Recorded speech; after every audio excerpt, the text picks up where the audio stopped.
عفوا. الحمد لله والثناء لله والصلاة والسلام على رسول الله وعلى آله وأصحابه الكرام ومن تمسك بسنته إلى يوم الدين. وآية 70 من سورة البقرة. سورة البقرة آية التضباط قصة البقرة، وين الشيء إن شاء الله قصة سجود مستفادات كذا، أما النتائج والفوائد والعبر وحيابا لقى قادنا إيه متنقى إنه معناه هرت إن شاء الله. قالوا مركا هدنا وحيد هذين مرصد حاط ادعوا لنا ربك النوبري يبين لنا هالنوع ما هي وحيت إن البقرة جنسي الله يراها تشابه علينا ويسكك كاية إجابة، وإنا إن شاء الله وأنه هدو إلى هاي دونه لمهتدون وانكوهنوني دونا روان فلي. قال مركا النبي موسى وحور إنه ربي يقول وحور لا إنها بقرة وناف لؤة لا ذلول مد ليليا معها أما عربسا تثير الأرض أردلك قده ولا تسقي الحرث مد بيرت ورابسا معها لا مسلمة ومد نبت قشوح عيب ماله عيب مقطع ماله لا شية فيها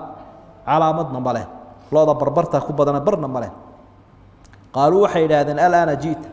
بالحق إما كان حقي لتي سيدي سجنيدي أنو دونيني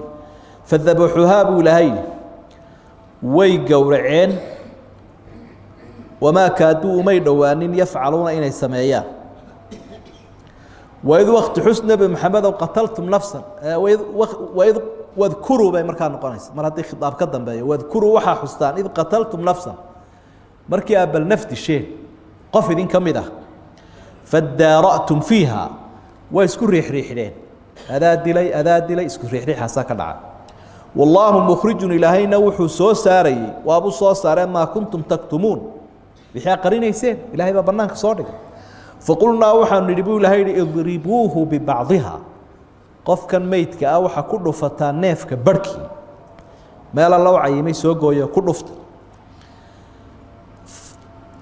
كذلك السداسة يحيي الله إلهي وصلنا علينا يا الموتى ضدك الانتي ويريكم آياتي آياته سنود تصنيا ووين أودي سموتنيا لعلكم تعقلون وحاولوا ديننا وحكرتان وحي الهي دين كدونا يا أفلسان عقلي يا لتاني علم nimankii su-aashii adana way soo celiyeenoo waxay yidhaahdeen hadda waxaanu doonaynaa dhinac kale ayaanu kaa weydiinaynaa xagga isticmaalkeeda weeye imaka da'deedii iyo midabkeedii haddii lasoo dhaafay neefkan isagaa bal sida bani aadamku u isticmaalo xooli way yar kala duwan yihiine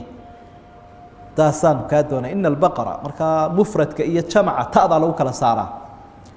erayga ta'da mar waxaa loo isticmaalaa labki iyo dhadigaa lagu kala saaraa marna mufradka iyo jamca mararka qaarkoodna mubaalaqa iyo xeel dheeraan bay u timaada sida calaamatun oo kale. marka halkani waa farqan bayna almufradi waljamci ismi jinsiga marka ina albaqara bayna kolkii hore baqaratun baynu hayne ina albaqara waa shajaratun iyo shajarun oo kale wixii la odhan jiray loobaaba isaga kaaya egaadayo dee loodii baabaanu kala garan lahaa dal insha allahuna waanu samayn insha allahuda haddaanay odhan lahayna way kasii adkaan lahay imika intaa waa la waafajiyey لمهتدون وشجع وحول سعني هدي أنا دين سي شرحه معها تلمان تيسو لا ذلول تثير الأرض ولا تسقي الحرث مد بيرتا قدام مد بيها ورابي صار مركا أما الله صار عن صدا أما بيرتا بقى بيها كش الشبطة معها مسلمات وعيب كان بدك شيء أنت ينام وقنايس وحقرصون مويان تشير عيب ماله علامتنا ماله شيء وعلامتها إرا مركينو luqada isdul taagno waxay wadaashii hore oran jireen habeen jiilaal waa 100 saac mahmaha Soomaalida ka mid ahay habeenka jiilaalku waa midabo caawa waa kulayl habeen dambe waa qabow siigo kaad waxaas isugu dhex jira anaha ma noqonayo meel loogu hagaago waxay uga jeedaan 100 saac oo isku midaba lama arko kani waa dhiin kanina waa madow kani waa cadaan kani barbar buu leeyahay marka waa xigmadda aayadana laga fahmayo loodu way midab badanto barbarteedii calaamadaheeda badane tani waa basaafi barbartii badnayda looda lagu yaqaanay ma laha waa mid iska saafi ah marka midab saafiya inta yeelataa ma badna ee barbartaa ku badan hadda xaqi la timi bayda dal aflagaadada marka hore baadil buu waday anshuxumadooda iyo af adeygooda bay ka mid reer banu Israa'iil inaad u fiirsanaysa mooyaane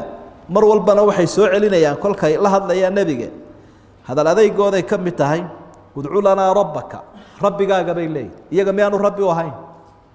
haddaad tidhaahda imika rabbigaaga iyo rabbigeenna maxaa u farqiya dee rabbigeenna rabbi buu inoo wada yahay wey laakiin rabbaka markaad tidhaahda dee waad iska riixday rabbinimadiisii waad riixday waa nooc suul adaba wey maca allaahi wa maca rusul marka halkanna waxay yidhahdeen imikaad xaqii keentay way gowraceen wamaa kaaduu yafcaluun marka haddii ay gowraceen wamaa kaaduu yafcaluuna oo daba taagani maxay tahay waa meel ay aada u sharxaan culamada luqada ee tafsiirka haddaad aad u akhrido mararka qaarkoodna laga yaabo qofka inay kuba adkaato fahamkeedu kaadada xagga nafyiga iyo ihbaatka iyo marka nafyigala iyo markay muhbat tahay iyo macnayaal badan bay bixisaa laakiin si aynu u soo dhaweyno kuwa u dhow qaadano way gowraceen umasay dhowaanin inay sameeyaan miyaana iska hor imanayn marka daahirka eegto neefkii way gowraceen baaba lagu leeyahay haddana waxa lagu leeyahay umay dhowaanin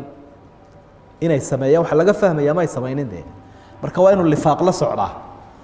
tafsiirkeeda marka waxay leeyihiin wamaa kaad way gowraceen wamaa kaaduu yafcaluuna umay dhowaanin inay u sameeyaan sidii loo faray oo dee sida loo faray maxay ahayd dee amarka inay sidiisii u qaataan u baheedo edab daradan iyo su-aalaan ka daayaan ama wamaa kaaduu yafcaluuna umay dhowaanin inay falaan gowraceeda intaanay gowracin ka hor marka qabla daalika baa la raacinaya wamaa kaaduu yafcaluuna umay dhowaanin inay falaan qabla an yadbaxuuha intii aanay gowracin ka hor way sigteenba nimanku way sigteenoo intii aanay gowracin ka hor may u dhowaanin inay gowracaan sidaas weeye tanna waa qisada bilowgeeda iyo naf baa disheena markaasay isku riixriixdeen adaa dilay iyo adigaa dilay mu'aamaradahoodai ka mid ahayd iyo mushkiladahooda iyo isqabsigooda iyo khilaafka dhexdooda ilaahayna wixii la qariyo wuu soo saarayay waxaa qarisan ilaahay baa soo saarayay sooba saariyoon sicii markii la yidhi gowraca ee ay gowraceen waxa la yidhi fadribuuhu ma idribuuhu bibacdiha neefka barh soo jara ku dhufta markaa barhkaasi halkeebuu ahaa qaar baa idhaa dabadu ahaa qolo kale carabku ahaa maxay naga khuseeya hadday meeshu muhiim tahay in la sheego naska cayimila ilaahay kama tageen subxaana wa tacaala laakiin arrinta muhiimka ah ee weyne laga faa'iidaysanaya waxa weeye kadalika yuxyi illaahu lmowta wayuriikum aayaati lacalakum tacqiluun aayadihiisii buu ilaahay idin tusinaya iyo siduu dadka dhintay usoo nooleeyo caqligoo laga shaqaysiiyo oo cilmiga lagu fahmo oo lagu cibro qaato ilaahay laga tala qaataaba wey natiijada la doonaya marka qisada cibar baa ku jira iyo casharo aynu ka faa'iidaysanayno oo qaarkood fiqi yihiin iyadoo qiso khabara ay tahay ayaa haddana waxyaabo maaragtay masaa'il fiqiya culimadu ay kala baxeen waxa kow ka ah waxyaabaha aynu kala baxayno caqliga inaanay u habboonayn waxyiga inuu ka hor yimaado caqligu waa inuu ka dambeeyaa una adeegaa waxyiga qaadashadiisa saa daraaddeed ayaa qofka mu'minka ahi markuu amar ilaahay xaggiisa ka yimaado ogoli inbuu leeyahy wamaa kaana limuminin walaa mu'minatin idaa qada allahu warasuuluhu amran an yakuuna lahum alkhiyaratu min amri aniguna sidaasaan idhi hadduu ilaahay iyo rasuulku yidhi waa caqlaaniya waa arrimaha ummado badani ay ku halaagsameen weeye ilaahay iyo rasuulkaa yidhi ma ag iman karta anna waxaan idhi a'imadii waaweynaa mid waliba wuxuu leeyahay qowlkaygu hadduu khilaafo ka rasuulka halkaa iska dhiga qowlkayga waa tarbiyada fadliga ummaddani ay leedahay ayaynu arkaynaa reer banu israa'iil sidanuu inoogu sheegay suuradda aakhirkeedana wuxuu ammaanay ilaahay mu'miniintii aamana rasuulu bimaa unzila ilayhi min rabbihi waalmu'minuun kullun aamana billaahi wamalaa'ikati ilaa aakhir laaya waxaa ku jirta samicnaa wa adacnaa gufraanaka rabbana wa ilayka almasiir ilaahay ow maqalay hoggaansanayna horay baanu ka hoggaansanay marka iyagu tabaatigan iyo jaafaajiriqan male idan midhka meesha ka muuqanaya waxa weeye way adkaanaysaa inay isla jaan qaadaan weeye ummadda noocaasa iyo idinku maanta atacaayush bayna adyaan walmusaaxaba bayna aladyaan baa la wadaa la suuq gelinayaa diimaha iyo dadkooda deen yuhuudiga sunnaaradda dheere tan xambaarsan canaadkan qofka muslimkaa samicnaa waadacnaa ale islama jaan qaadi karaan isagu ma tanaasulaya ka raacun baa tanaasulaya imaamu axmed raximah اllah masalada fiqigu kala soo baxay waxa weeye ana albaqara tudbaxu walaa tunxar waxaa jira naxri iyo dabxi fiqigeenna marka la eego xoolaha qaar naxri baa lagu sameeyaa waa la dhuundhabaa dhuundhow baa la idhaahdaa waa keekaas waa geela xaggaa hoosaa laga dhuundhabaa saasaa looga taagaa dhag halkaasaa hunguriga laga jaraa dhiigguna halkaasuu sida ugu dhib yar ka bixi karaa lo-da iyo adhigana waa la gowraca ama waa la qowracaa qaaf iyo ga-kaa doonaysa ka dhow dadka labada waa ka maqalaaye waa xaggan hore ayaa laga jaraa marka lo-du nooca xaggan laga gowracayo maaha in xaggan laga gowracayo ayadda waa ka faa'iideynaa buuli inkastay qiso tahay imaamu maalikna waxa uu ka faa'iidaystay jawaazu bayci salam iibka la yidhaahdo amaahda wax lagu sii kala iibsada sifo wax lagu kala iibsada iyo tilmaamo heshiiska lagu qoraya inuu ansax yahay axaadiidtu way sheegtay aayadaha daliilka waabuu ka mid yahay buu leeyahy oo sacan waa la sifeeyey dee markay qof ka iibsanayaan ama u diranayaan sifooyinkaa loo sheegaya nootaayada lagu qoraya waa sacdaadiisu sidaa tahay midabkiisu sidaa yahay layligiisu sidaa yahay saasaa lagu helaya marka haddaad waxaaga saa u sifayso waad ku iibsan karta waxaynu ka arkaynaa musiibada uu leeyahy madax adaygu iyo inuu wax sii adkeeyo laa tasaluu can ashyaa ilaahayna ummaddan uu uga digay inay had iyo jeer su-aalaha madaxadayga ah soo celceliyaan walan yushaada diina axadun ilaa halaba diintu sideedunbaa ilaahay looga amar qaadanaya la yskuma adkeeyo warwareegga waa laga ilaalinaya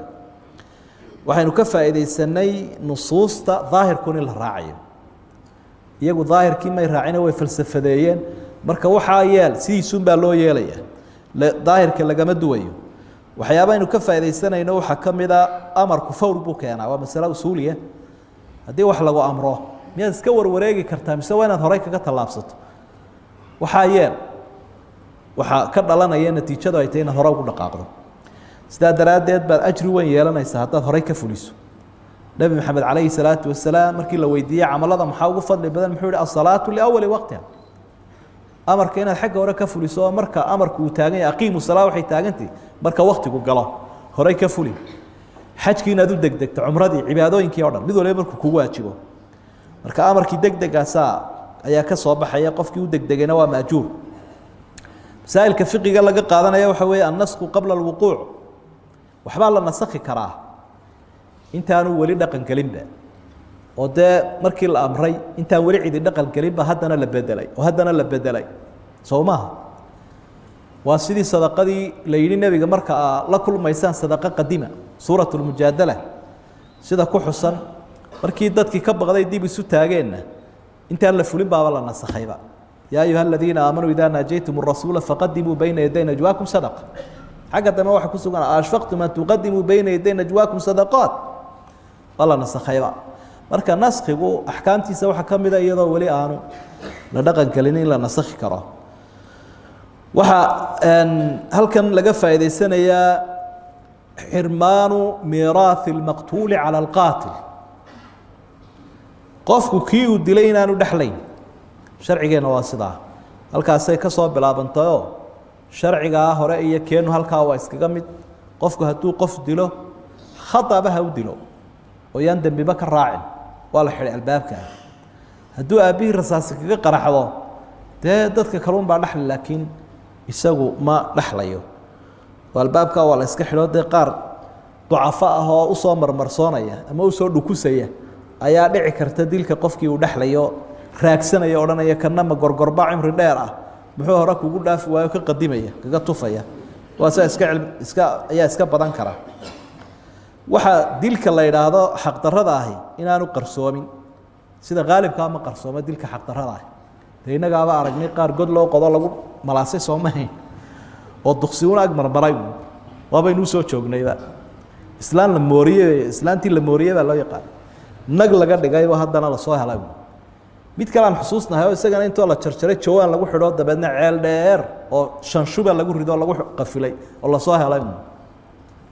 waqtigii salafka waxa dhacay nin baa gabadh buu dilay dabeedna waaba la waayayba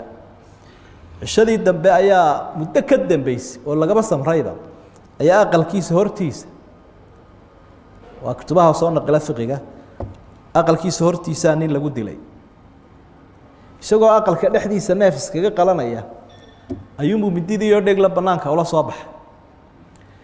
dee bilayskii un baa qabtay ninkii midida dhiigga la watay wax kalaba lama aragba cid kale ma joogtan ka midida sita mooyaane waa calaamad weyn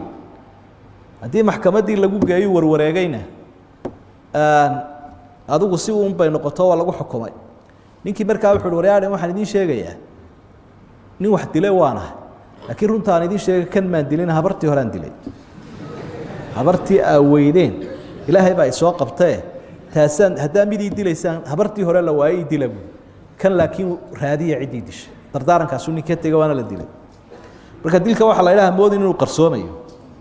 meelun buu ka hilaacay qisada waxaa inoo si cad inoogu sheegaysa aakhira diidkay jawaab u tahay qisadu shanta qiso ilaahay uu soo nooleeyay adduunyada dad dhintay bay markaa daliilu tahay ninkii markii lagu dhuftay wasladii intoo neefkii laga soo jaray baa lagu dhuftay kadibna wuu hadlay shaqadiisii uu guto hebel baa i dilay khalaas waa iska khuuriyey ama waa iska dhintay waxaa halkan aynu ka faa'idaysanaynaa lo-da amaba xoolahaba midba wixii loogu talagalay in loo daayo ku wanaagsan yahay awrta ama geela rar baa loogu talagalay lo-dana waxaa loogu talagalay qodaalka ayaa loogu talagalay dee waa taa aynu aayadda ka arkayno tuhiiru nebigu calayhi salaatu wasalaam maalin maalmaha ka midaba asxaabta u sheekeeyo wuxuu yidhi nin baa sac waday oo raray sac buu raray awr ka dhigtay sicii baa dirgan waayey markaasuu la hadlay ninkii intuu ku soo jeesto wuxuu yihi war dee sidaa la ima abuurin qodaal baa la abuuray rar la ima abuurin wuu iska sii socday marka asxaabtii baa yaabo waxay dhaha war ma sac baa hadlay nebigu calayhi salaatu wasalaam wuxuu yihi anigii abubakar anigii abubakar iyo cumar waanu rumaysannahay buu nebigu calayhi salaatu wasalam marka laga warramayo qisada waxay kusoo arooriyaan fadliga abubakar iyo cumar haddana sheekadiibuu sii wado wuxuu yihi rasuulku sala allahu calayhi wasalam nin baa ari la joogayoo markaa yey ama bahal baa soo weeraro neef buu qaatay ninkii baa ka daba cararo neefkii ka soo riday yeygii baa hadlay oo wuxuu yihi sidee baad yeeli doontaa yowmu sabc maalinka bahalka ee adhig iyo bahalka aan cidiba u dhaxaynin maalinkaaba cidlaan ka heli markaasaa la is eegay kolkaasuu nebigu yihi anigii abubakar iyo cumar waa rumaysannahay idinku waxaad doonaysaa yeeloo almuhim waxaynu uga jeednaa shay walba wixii loo abuuray waxaana haddii loo isticmaalo waa cadibaan qaala allahu tacaala ilaahay baa wuxuu uhi uma intaa kadib qasad quluubukum qalbiyadiinni u engegay min bacdi daalik intaa waxaa samayseen kadib fahiya qalbiyadiinnu kalxijaarati waa dhagaxaantoo kale reer banu israa'iilow aw ashaddu qaswa ma waabay ka sii adayg badanta waina min alxijaarati dhagaxaantu inay dabacsan yihin baa la sheegaya ina min alxijaarati dhagaxaantii waxaa ka mida lamaa dhagax yatafajaru minhu lanhaar webiyadu ay ka soo butaacayaan waina minhaa dhagaxaantii waxaa ka mid ah lamaa dhagax yashaqaqu dildilaacaya fayakhruju minhu lmaa oo ay ka soo butaacayaan biyuhu waina minhaa dhagaxaantii waxaa ka mida lamaa dhagax yahbidu soo dhaadhacaya ama soo daadegaya buurta qabqab ka soo odhanaya min khashyat illaah cabsi ilaahay daraaddeed wama allaahu bigaafilin ilaahay ma moogo kama war la'a camaa tacmaluuna waxaa samaynaysaan goodi weyn baa dhaca iyo hanjabaad weyn reer banu israa'iil ilaahay baa inaga yaqaana subxaana wa tacaala waxyaabaha caanka ku yina sifaadkooda qur-aanku ku tilmaamay waxaa ka mid a qalbi engeg qalbiga oo gaadhay heer uu dhagaxba ka adagay icjaaz markaa luqawiya baa ka muuqanayo siduu ilaahay u sii sharxay dhagaxiibuu markaa rabbi ammaanay noocyada dhagaxaanta mid ila biyo mid siduu jiricsanya webiyaal ka soo butaacaan iyo mid ila ka soo burqadaan iyo mid cabsida alla hayn waayo ka soo wilaanwilanaya ama ka soo dhaadhacaya buur weyn buuraha waaweyn markaad joogto waxaad arkaysaa dhagaxaan waaweyn oo casayaaloo soo daadegaya oo wax soo riday aanad garanayn وعبسي الله إلهي بس سبحانه وتعالى قلوبته يقانه قلبي قودي سداس كشرح هنجبات دو راعيه وحو يري رير بنو إسرائيل وحسمين إنسان إلهي كما ور الله دي لغو راضو عيدا سوغان إعجاز علمية باكو سوغان ويوري بريقاه روح لوغو هيسي ugu adag inuu dhagax yahay ama dhagaxuba uu yahay marka meel adag iyo guriyo iyo wax la isticmaalayo kay haboonta in la isticmaalo laakiin quraanku wuxuu sii cadeeyay dhagaxu inuu noqon karo mid jilicsan qolada markaas joolajiyada baaritaanka dhulka iyo xajaarta iyo dhagaxaanta sameeyana sidaas un bay akhiran arkeen quraanku uu sii sheegay dhagaxiya waxaynu aragnay dhooba ah Soomaa dhagaxa marka daqdiga lagu badiyo iyo culayska iyo heerkulka iyo xaraaradda muxuu noqdaa waxay yiraahdaan axjaartu way kala duwan dhagaxaantan sadxiga dhulka xaqiisa sare saaran boqolkiiba 1 ilaa 2 biyo ah marka mukawanaadkiisa iyo waxyaabuhu ka kooban yahay la eego dhagaxba dhagaxu ka sii hooseeyana uu ka biyo badan yahay axjaartuna biyaha waxay ka qaadataa beedan roobka biyaha roobka sida ciiddu u qaadato dhagaxaantuna way u qaataa meeliba meesha ay ka sii hooseysana way ka biyo badan yihiin dhagaxaanteedu waliba siyaabaha albaabadooda ay ku furmaana sida Ilaahay uu sheegay subxaanahu wa ta'ala waxa kamida burkaanayaasha bahalahan qaraxa Soomaaliya leeyna fulkaanaha waa albaabada iyo indhaha biyo ay ka soo burqanayaan waxyaabaha Ilaahay uu ku furo ayay kamidii lidalik bad mararka qaar kood arkaysa meel qaraxdayo dabkiina xagan ka butaacaya biyina xagan ka butaacaya oo labadiiba Ilaahay isdhax wada subxaanahu wa ta'ala marka haddaba heer kulkii loo badiyo dhagaxa isaga ah ee biyihii ay ka dhamaadaan border buu noqonaya ama budo sawirka maxaa laga sameeyaa de kulaylkan warshadan la gelinaya biyuhu bay ka saaraysa dabadna buday noqonaysa daqiiqdaas oo kale wadiga ciidda ku walaaqaya iyo malqacad goodha marka doonaysa inaad dhagax karaysana biyuhu baad ku shubaysa dabadna dhagax buu iska noqonaya idan marka inuu noqon karo dhagaxii wax jilicsan sida aynu hadda ku arkayna ayuu quraanku sii sheegay insaanku tijaabada uu gaaray iyo awoodaha Ilaahay uu siiyay kadibna jilaacaasaynu ku aragnay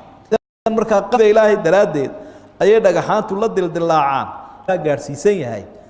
ha ku talagalin inay ku naxariistaan ama horumarku gaarsiiyaan ama halaaka badbaadiyaan iyo tartan وهذا ما أقوله أستغفر الله والله سبحانه وتعالى